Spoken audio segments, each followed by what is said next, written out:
The day my son decided I was too old to matter was the same day he started trying to take the only place my wife ever called heaven. I want you to understand that, fathers and mothers, because there are betrayals that arrive screaming through the front door, and then there are betrayals that arrive wearing a nice sweater, carrying store-bought pie, and asking if you've thought about your long-term needs.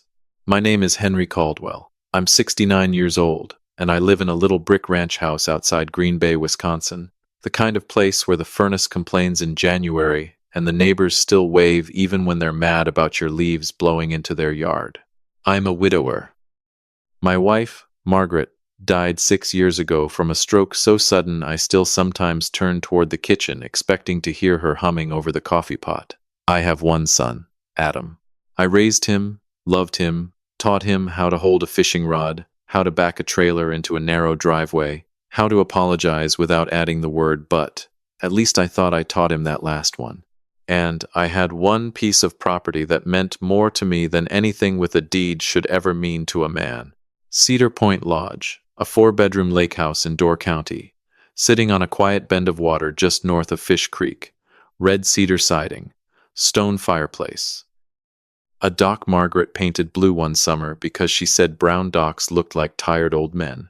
I bought the land in 1988 when nobody with sense wanted that particular rocky slope because it was too steep and too stubborn.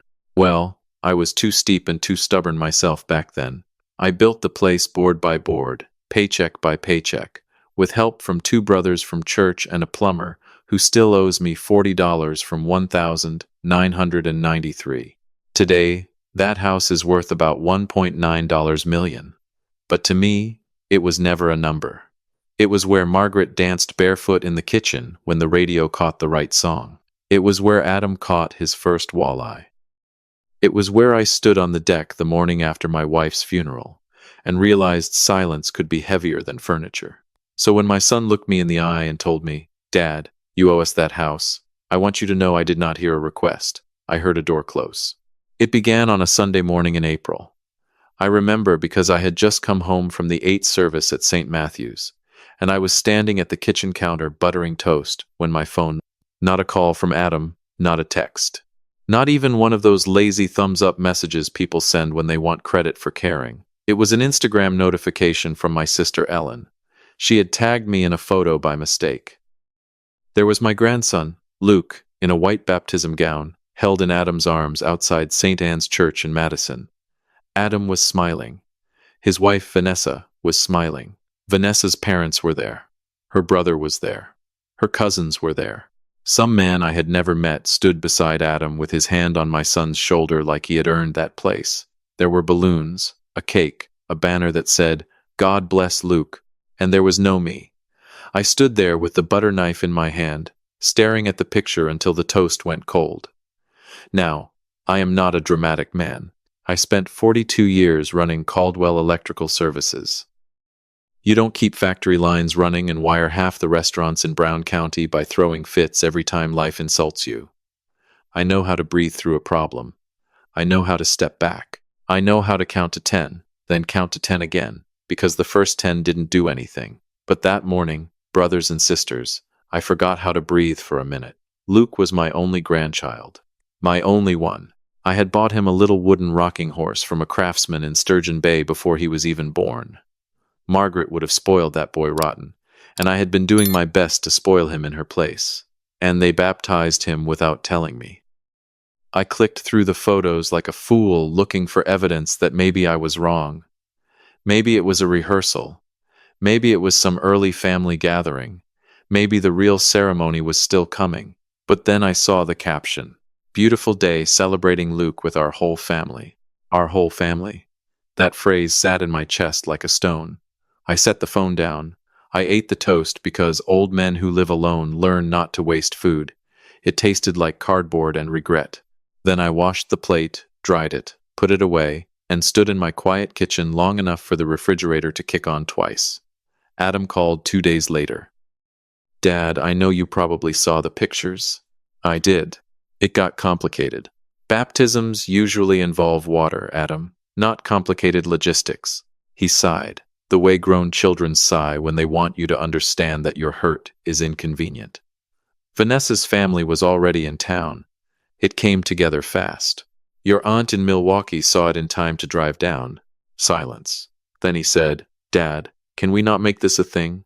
A thing. That's what my absence from my grandson's baptism was to my son. A thing.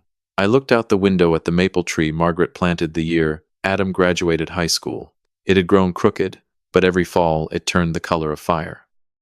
No, I said. We don't have to make it anything. He sounded relieved. That should have warned me. Because after that, the calls started coming more often. At first, they were small. Adam asking how I was sleeping. Vanessa texting photos of Luke holding a toy truck. Adam wondering whether I still drove up to Cedar Point alone. Vanessa saying stairs could be dangerous for men my age. Men my age. I was 69, not already in a box. But the way she said it, you would have thought the county was waiting to auction my shoes. Then came the questions about the lodge. Dad, are you still keeping up with the property taxes? Dad, have you had the roof checked? Dad, what's your plan if you fall up there? Dad, Vanessa and I were talking, and we just worry about you being isolated. If you heard those calls, you might have thought they were loving. Maybe a little clumsy, but loving. I wanted to believe that myself.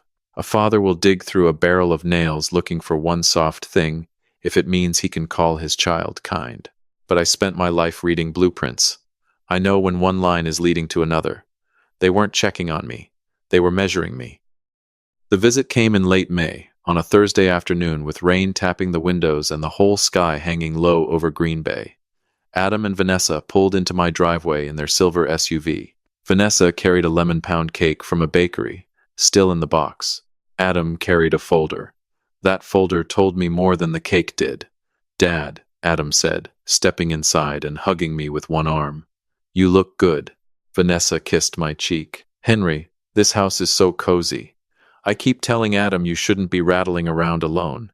Rattling around, like I was a loose screw in a drawer. We sat in the living room. Margaret's quilt was folded over the back of my chair. The rain made soft lines against the glass. Vanessa talked about Luke's sleep schedule.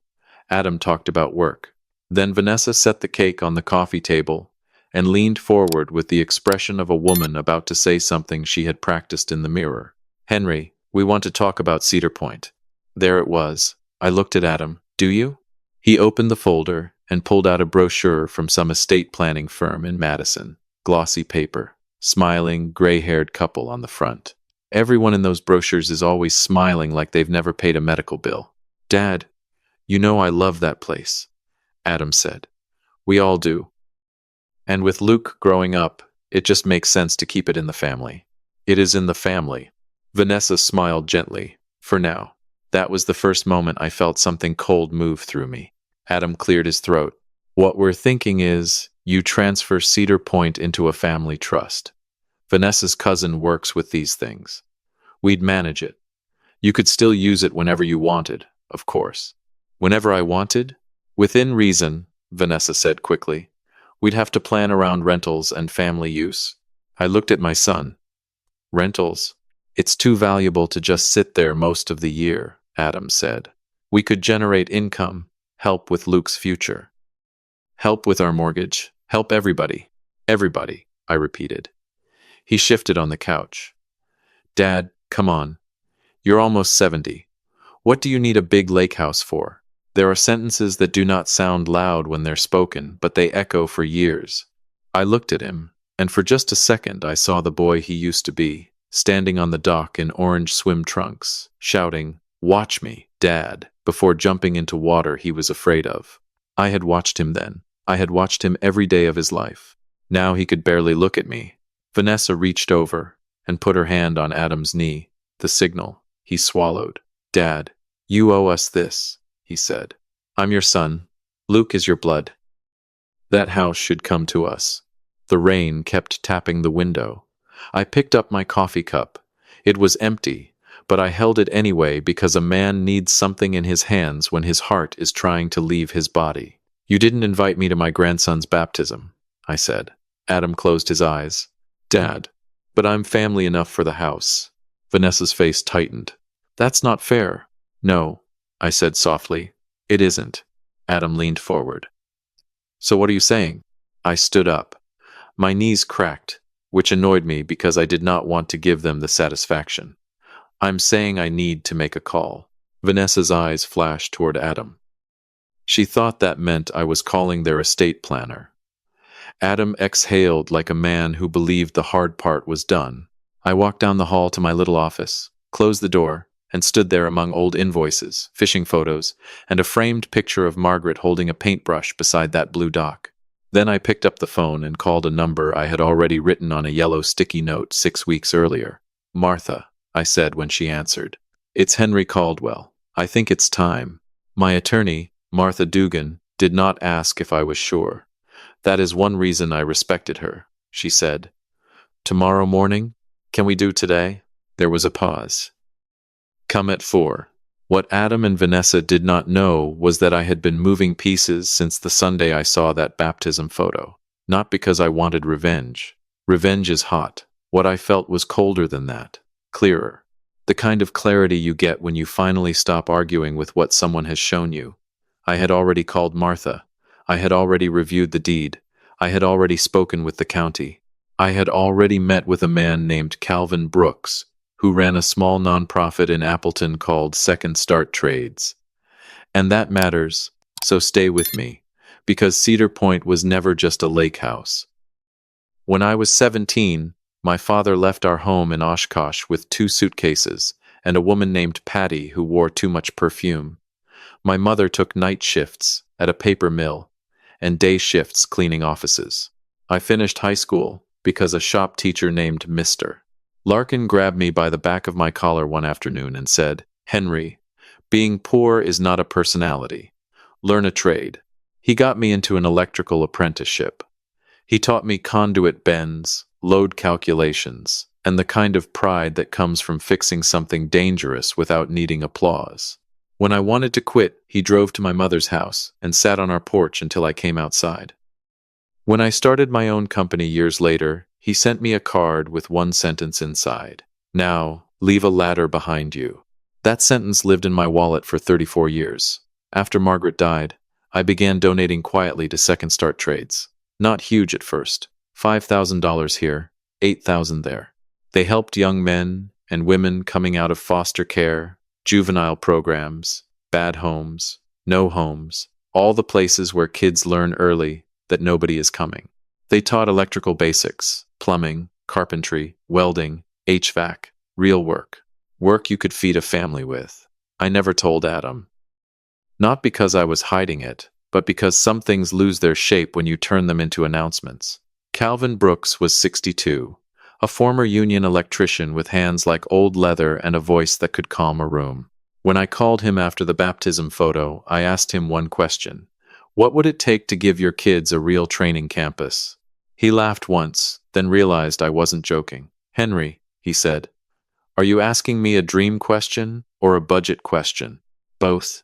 We met at a diner in Appleton 3 days later. I brought a folder. He brought a notebook that looked like it had survived a war. I told him about Cedar Point.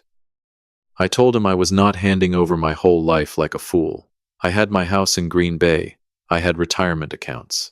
I had long-term care insurance Margaret had insisted on buying because she trusted God but still read fine print. I had enough. But Cedar Point could become something else. Not sold for pennies. Not thrown away in anger. Protected. A lakeside trades retreat where young people could spend 6-week rotations learning restoration, work, wiring, basic construction, financial literacy, and what it felt like to wake up somewhere safe. The property would be held in trust. I would keep lifetime use of the small guest cottage on the edge of the property whenever I wanted it. The main house would become program space. Rental income from limited seasonal weeks would fund maintenance. A separate account would cover taxes for 20 years. Calvin stared at me across his coffee. "You know what this would do?" "I have an idea." "No," he said, shaking his head. "You have a deed. I have faces." That sentence stayed with me. So when Adam sat in my living room with his glossy folder and told me I owed him the house, he was 6 weeks late to a conversation he thought he was starting. At Martha's office, I laid out everything. She listened with a pencil in her hand, and her glasses low on her nose. You want it irrevocable? She asked. Yes. You want lifetime access to the guest cottage? Yes. You want your personal finances protected separately? Yes. I'm not trying to become a saint, Martha. I'm trying not to become a bank. That made her smile. And Adam? I looked at the window behind her. It faced a parking lot, not a lake. Somehow that helped. Adam gets a letter, and something from his mother. For the next month, my son and daughter-in-law behaved like people waiting for keys. Vanessa texted paint color ideas. Adam asked whether I still had the original dock permits. Vanessa sent me links to luxury rental listings and said, just brainstorming. Adam asked if I had any objection to them walking through with a designer. I said I'd let them know. Every time I hung up, I gave myself 1 minute to be hurt, 1 minute to miss the boy. Then I got back to work. The trust documents were completed in July. Martha was thorough enough to make a banker sweat. Competency letter from my doctor. Independent review. Tax planning. Property appraisal. Maintenance schedule. Lifetime use clause. Reserve account. Board oversight. No sale without unanimous approval from trustees. And court review. I wanted no cracks. If Adam and Vanessa decided to swing a hammer at my decision, I wanted them to hit stone. I signed on a Wednesday morning, not Tuesday.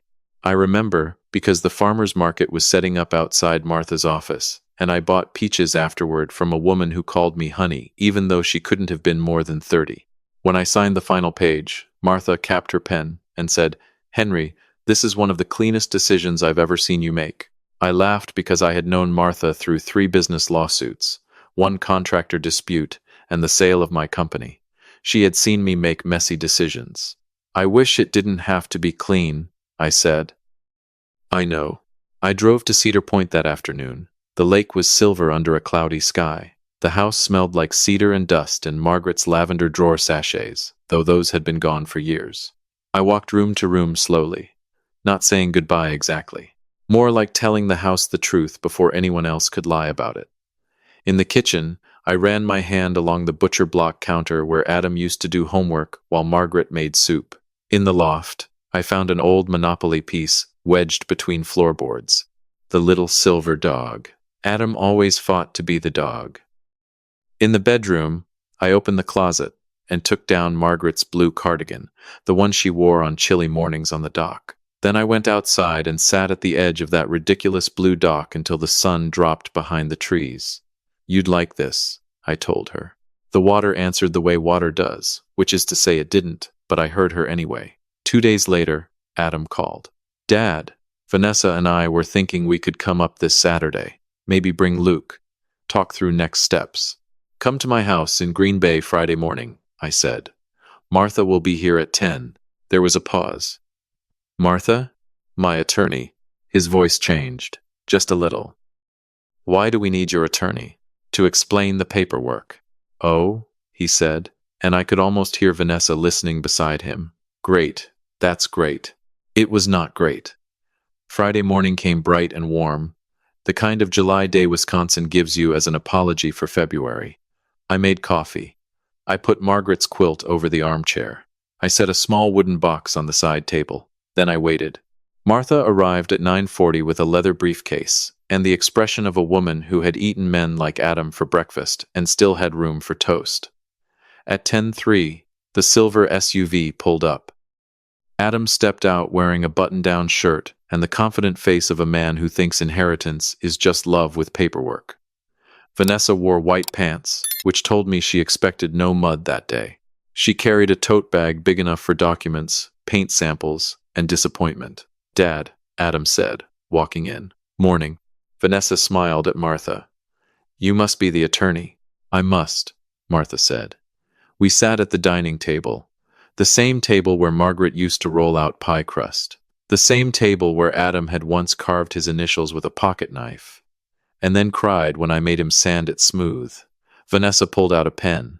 That almost made me laugh. Martha opened her briefcase and placed a folder on the table.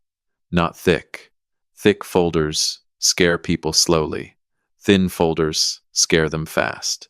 Adam reached for it. Martha put one hand on top of the folder.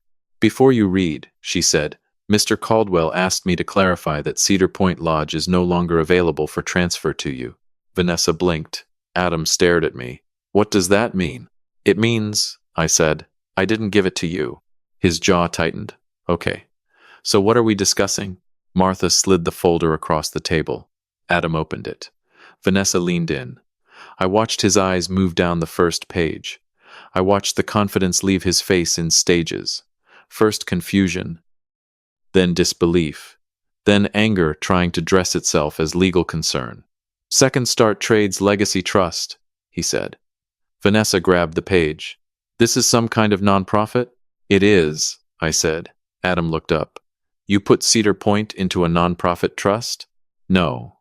I put it into a protected educational trust that partners with Second Start Trades. There's a difference. Vanessa's voice sharpened. You gave away a $1.9 million property? I preserved a $1.9 million property. For strangers? There it was. The ugliest word in the room. I looked at my son. Say something, Adam. He stood so fast his chair scraped the floor. Dad, what the hell are you doing? Sit down. No. No, I'm not sitting down. You let us think. I let you think what you wanted to think. We had a plan. You had a plan, I said. I had a decision. Vanessa pointed at the folder. This can be challenged. Henry, this looks impulsive. We could argue undue influence. Martha's eyes lifted, calm and cold. Mrs. Caldwell, I prepared these documents with independent medical verification, 2 witnesses, full financial disclosures, and 6 weeks of documented planning. Mr. Caldwell retained lifetime access to part of the property and preserved separate assets for his care. If you want to spend money challenging it, that is your right. But I would advise against confusing disappointment with legal standing. Vanessa closed her mouth. Adam looked like I had slapped him. You chose strangers over your grandson, he said. That one hurt. I won't pretend it didn't. It went in deep and found soft places. I stood slowly and picked up the wooden box from the side table. No, I said. I chose not to let you use my grandson as a crowbar. I set the box on the dining table. Adam stared at it. What is that? Open it. He hesitated. Vanessa crossed her arms. Martha sat silent. Adam lifted the lid. Inside was a stack of old photographs, a folded letter, Mr. Larkin's card, and a small blue paintbrush with dried paint on the handle. Adam picked up the paintbrush first. Your mother used that on the dock, I said. She said every place worth loving needed one foolish color. His face moved, but he said nothing. I pulled out the top photograph. It showed me at 18, standing beside an electrical van in work boots, too new to bend, looking skinny and scared and angry at the world. That was me after your grandfather left, I said. Your grandmother was working herself half to death. I was 1 bad month from quitting school and becoming exactly as small as life expected me to be. A shop teacher gave me a trade. Not money, not a house. A trade. He gave me a way to stand upright. Adam looked away. I slid Mr. Larkin's card across the table. Read it. He didn't move, so I read it for him. Now, leave a ladder behind you. The room went quiet. For 30 years, I thought leaving a ladder meant building something for you. The company, the savings, the lodge. I thought if I gave you comfort, you'd understand sacrifice. But somewhere along the line, you started seeing my work as your waiting room. Dad, he said, softer now. No, you're going to listen. You left me out of Luke's baptism. You let another man stand beside you, while my grandson was blessed. Then you came here with cake and a folder and told me I owed you the place where your mother's memory still sits in every window. Vanessa looked down at her lap. I am your father, I said. I am Luke's grandfather. I am not an account you draw from when your plans get bigger than your gratitude. Adam's eyes were wet, but I did not let that steer me. Tears can be grief. They can also be frustration wearing church clothes. There's a letter in the box, I said. He unfolded it with hands that were not quite steady. I had written it 3 times before I got it right. Adam, your mother loved Cedar Point because it gave our family peace. Not status, not income. Peace. If you had come to me with love, I would have shared it with love. But you came with strategy. You spoke about my age like it made me less of a man. You used your son's future to ask for my past. I will always love you. Nothing changes that. But love does not require me to surrender my dignity. Cedar Point will become a place where young people learn to build lives with their own hands. I kept enough for myself. I kept a place at the lake. I kept my memories. What I did not keep was the illusion that being your father means being your bank. When you are ready to visit me as my son, not as my heir, my door will be open, Dad. Adam folded the letter very slowly. Vanessa whispered, Adam, we should go. But he didn't move. He picked up the photograph of me at 18, then the card, then the blue paintbrush. Can I keep the card? He asked. I looked at him for a long time. No, I said. That surprised him more than the trust. Not yet. His face tightened. You don't get the lesson because you're sad today, I said. You get it when you live it. He nodded once, barely. Vanessa stood first. She looked angry, but underneath it was fear, not fear of me. Fear that the future she had decorated in her mind had just been taken off the wall. Adam walked to the front door, then stopped. I should have invited you, he said. Yes, I said. You should have. He looked back at me. I don't know why I didn't. That was the first honest thing he had said all morning. I wanted to say, because she told you not to. I wanted to say, because you were embarrassed by my old truck and my church shoes and the way I don't fit into Vanessa's family photos. I wanted to say a lot. Instead, I said, figure that out before Luke is old enough to notice who you leave behind. He left without answering. For 2 months, I did not hear from him. That silence was painful, but it was also clean. I had spent years accepting crumbs and calling them dinner. Now the table was empty, but at least I could see it. In September, Second Start held its first retreat at Cedar Point. 12 young people came up from Appleton in 2 vans. They were 17 to 21, all elbows and guarded eyes, carrying duffel bags and pretending not to be impressed by the lake. Calvin met me by the dock. You ready? He asked. No, I said. He laughed. Good. Means you understand it. They spent the week repairing the old storage shed, learning basic wiring safety, cooking together, and sitting around a fire pit at night, while Calvin talked to them about paychecks, leases, credit scores, and not letting shame make decisions for you. One girl named Tasha rewired a lamp and held it up like she had invented electricity. A boy named Miguel fixed a loose railing on the deck and then kept running his hand over it when he thought nobody was watching. On the last morning, I stood near the guest cottage with coffee in my hand while the kids loaded the vans. Tasha walked over and pointed at the blue dock. Why is it that color? She asked. My wife painted it. She had taste, Tasha said. Yes, she did. She looked back at the house. You really gave this place for people like us. I thought about that. No, I said. I gave it to the people you're going to become. She nodded like she understood more than most adults. 3 weeks later, Adam called, not Vanessa. Adam. I let it ring twice before answering. Hi, Dad. Hi, son. There was a long silence. I drove past Cedar Point, he said. I figured you might. I saw the sign. The new sign stood at the entrance, carved from cedar. Caldwell Larkin Trades Retreat. A Second Start Legacy Campus. Built for those ready to build themselves.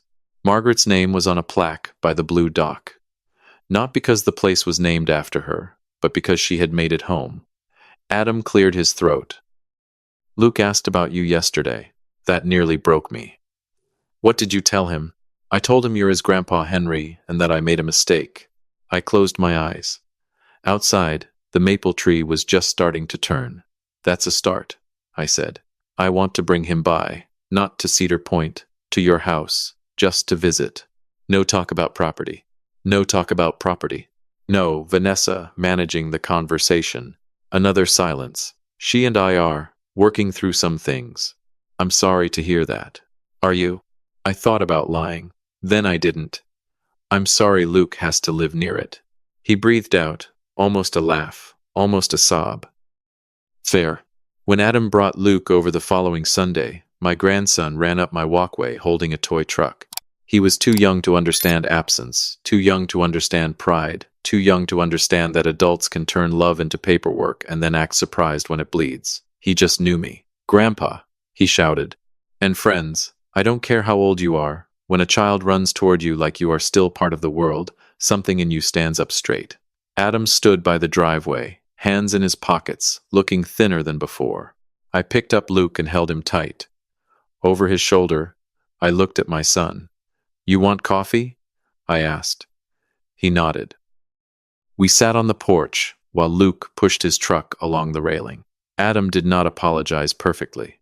People rarely do. He stumbled. He explained too much. He blamed Vanessa, then caught himself and stopped. He admitted he had liked the idea of being the man with the lake house. He admitted he had let embarrassment guide him. He admitted he had treated me like a chapter that was supposed to end quietly so his could begin. I listened. When he was done, he looked at me and said, "Can you forgive me?" I watched Luke make engine noises in the afternoon sun. "I already have," I said. "But forgiveness is not the same as access." He swallowed and nodded. "That's fair. It has to be. I still live in my brick ranch outside Green Bay. I still make coffee too strong. I still drive up to Cedar Point when the air turns sharp and the lake looks like hammered steel. I stay in the guest cottage now, which suits me fine. Less to clean. Better view of the dock. Second Start runs 6 retreats a year there. The first winter group learned to repair old cabins and install safe heaters. One of those boys now apprentices with an electrical contractor in Sheboygan. Tasha sends me pictures every time she fixes something. Last month it was a ceiling fan. She wrote, "Didn't burn the house down." I told her that was the gold standard. Adam brings Luke by twice a month. Sometimes Vanessa comes. Sometimes she doesn't. I am polite either way. I do not punish her, but I do not hand her the steering wheel of my life. That lesson took me nearly 70 years, and I intend to keep it. Adam has never asked about the lodge again. One afternoon, he stood beside me under the maple tree and said, "Mom would have liked what you did." I looked at him. "She would have liked parts of it," I said. "She would have told me to be kinder in the letter." He smiled a little. "Yeah, she would have." Then he reached into his jacket and pulled out a small envelope.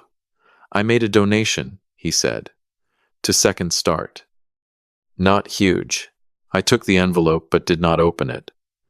"Doesn't have to be huge," I said. "It has to be honest." He nodded. That night, after he and Luke left, I sat alone in my kitchen with Margaret's blue paintbrush on the table in front of me.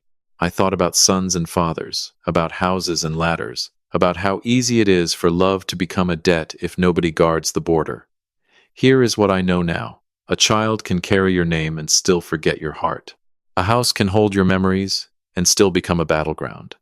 And a parent can love deeply without signing away the last good years of his life to prove it.